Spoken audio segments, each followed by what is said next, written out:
చెప్పండి, ఈయన బాడీలో ఏమిటి ప్రాబ్లం? నాకు బాడీ లేదనేదే ప్రాబ్లం డాక్టర్. ఊరుకోండి డాక్టర్, ఈయనకి 2 రోజుల్లో కోల్డ్ ఫీవర్, ఎస్కోల్డ్ ఇచ్చాను, లైట్ గా ఫీవర్ ఉంది, కోసులు వేశాను, కడుపు నొప్పి అన్నారు, బరాల్గాని ఇచ్చాను. తర్వాత ఏమి ఇవ్వాలి? నాకు ఫీజు ఇవ్వాలి. ఏమిటి డాక్టర్ ఇది? అన్ని రోగాలకి తనే మందిస్తానంటుంది, మీరేం మాట్లాడలేదే? సార్, మీ ఇంట్లో పర్వాలేదు, చాలా ఇళ్లలో హార్ట్ అటాక్కే మేమే ఆపరేషన్ చేస్తామంటున్నారు. ఈ రోజుల్లో సెల్ఫ్ మెడిసిన్ ఇవ్వటం ఆడవాళ్లు ప్యాషన్ అనుకుంటున్నారు. అది కొన్నిటికి పర్వాలేదు, వ్యాధి ఏమిటో తెలియకుండా మెడిసిన్ ఇస్తే అది చాలా విపరీతానికి దారితీస్తుంది. అందుచేత 1-2 సార్లు చెకప్ చేయాలి. ఈయన ఫీజు ఎక్కువ గుంజడానికి ప్లాన్ వేస్తున్నారు. లేవండి వెళదాం. ఇందులో 50,000 రూపాయలు ఉన్నాయి.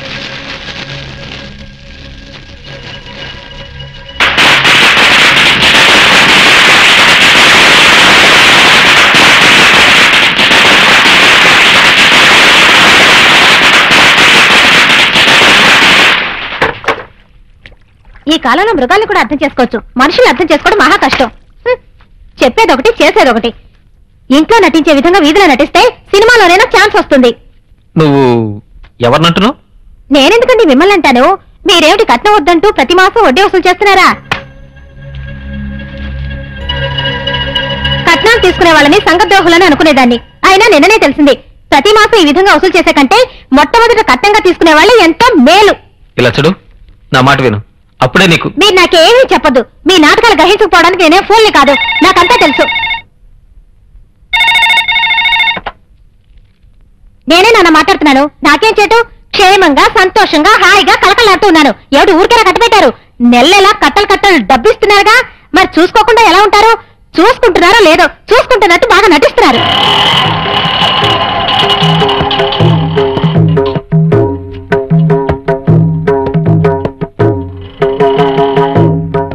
మీను, ఏడవకు మీను, ప్లీజ్ నా మాట విను.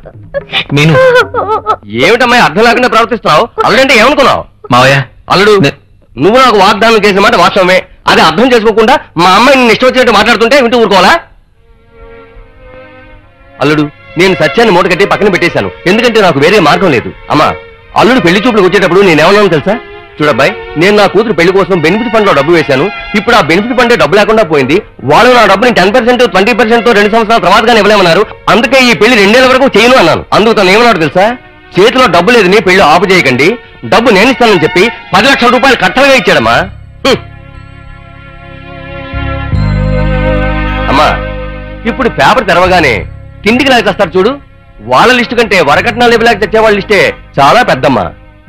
నీతో సిగ్గు విడిచిపెట్టి చెప్తున్నానమ్మా, ఇప్పుడు నీ మెళ్ళలో వేలాడుతున్నాయే ఆ శతమానాల దగ్గర నుంచి ఇప్పుడు నువ్వు జాలీగా వెళ్ళొచ్చావే కారు, ఆ కారు వరకు అల్లుడు మన కుటుంబానికి పెట్టిన భిక్షమ్మా. ఇంటి నుంచి వెళ్ళేదానికమ్మా కన్నతండ్రి కట్నం పంపుతాడు, కానీ ఇంటికి వచ్చేదానికి దక్షిణిచ్చి తెచ్చుకున్నాడమ్మా ఉత్తముడు. నిన్ననే బెనిఫిట్ ఫండ్ వాళ్ళు 50,000 ఇచ్చారు. నేను ఉప్పు కారం తింటున్నాను కదా, నాకు పౌరుషం ఉంటుంది కదా, అల్లుడు ఈ డబ్బు ఉంచుకొని చెప్పాను. దానికి అతను ఏమన్నాడు తెలుసా? ఈ డబ్బు నాకు వద్దు, నీ కొడుకు పైన డిపాజిట్ చేసుకొని చెప్పాడు. ఎవరు? నా అల్లుడు. అది తెలుసుకో. కన్న కొడుకు కంటే అల్లుడే ఉత్తముడని నేను సంతోషపడుతుంటే నువ్వు ఏదేదో వాడుతున్నావే.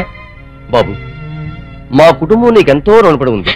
నా మొహం చూసి నా కూతురుని క్షమించు. ఏమిటి మాయో మా కుటుంబం అని చెప్తున్నారు? నేను మీలో ఒకని కదా. చూసావా, అర్థం చేసుకో.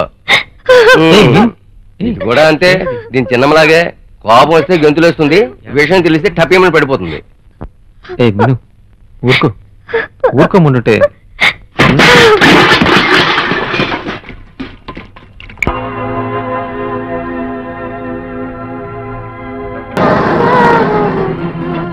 ఎప్పుడు స్పీడ్ బ్రేకర్ వస్తుందా అని మనసు ఉప్పొంగుతుంది. అది ఎప్పుడో తెలుసుకున్న డ్రైవర్ వేస్తాడు ఒక సడన్ బ్రేక్.